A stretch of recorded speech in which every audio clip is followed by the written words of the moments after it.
ದಾವಣಗೆರೆ ಜಿಲ್ಲೆಯಲ್ಲಿ ವರುಣನ ಆರ್ಭಟ ಹೆಚ್ಚಾಗಿದೆ. ಇನ್ನು ವರುಣನ ಆರ್ಭಟದಿಂದ ಒಂದಷ್ಟು ಅವಾಂತರ ಕೂಡ ಸೃಷ್ಟಿಯಾಗಿರುವಂತದ್ದು ಗಮನಿಸ್ತಾ ಇದ್ದೀರಾ ದೃಶ್ಯಾವಳಿಗಳಲ್ಲಿ. ಕಳೆದ ರಾತ್ರಿ ಸುರಿದಂತಹ ಮಳೆಗೆ ಬಾಳೆ ತೋಟ ಸಂಪೂರ್ಣವಾಗಿ ನಾಶವಾಗಿದೆ. ಹೊನ್ನಾಳಿ ತಾಲೂಕಿನ ಮಳೆಯ ಅವಾಂತರದಿಂದ ಸಂಪೂರ್ಣ ಬಾಳೆ ತೋಟ ನಾಶವಾಗಿರುವಂತಹ ದೃಶ್ಯಾವಳಿಗಳನ್ನ ಗಮನಿಸಬಹುದು. ಲಕ್ಷಾಂತರ ರೂಪಾಯಿ ಹಣ ನಷ್ಟವಾಗಿದೆ ಅಂತಾನೆ ಹೇಳಬಹುದು.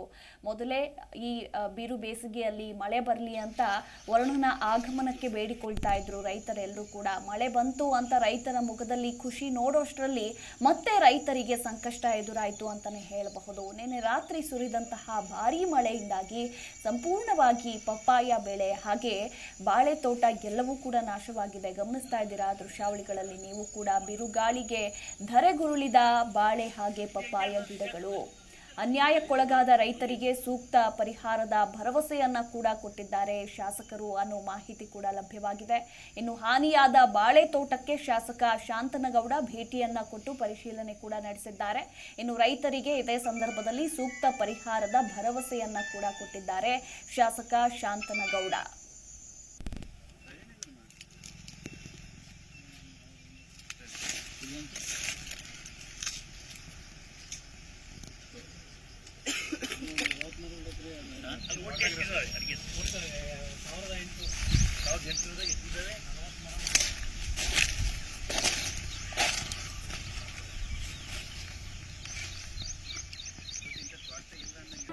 ಜಿ ಕನ್ನಡ ನ್ಯೂಸ್ ಈಗ ನಿಮ್ಮ ಮನೆಯಲ್ಲೇ ನೋಡಿ.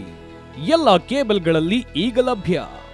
ಸನ್ Direct 292, Jio TV 1334, U Digital 162, City Cable 51, GTPL 17, Abhishek cables 821, Rock Line Telecommunication 51, Shri Basaveshwara number 60, Vinayaka digital number 53, In Digital number 896ರಲ್ಲಿ ನಿಮ್ಮಿಸ್ತದ ಜಿ ಕನ್ನಡ ನ್ಯೂಸ್ ನೋಡಿ ಆನಂದಿಸಿ.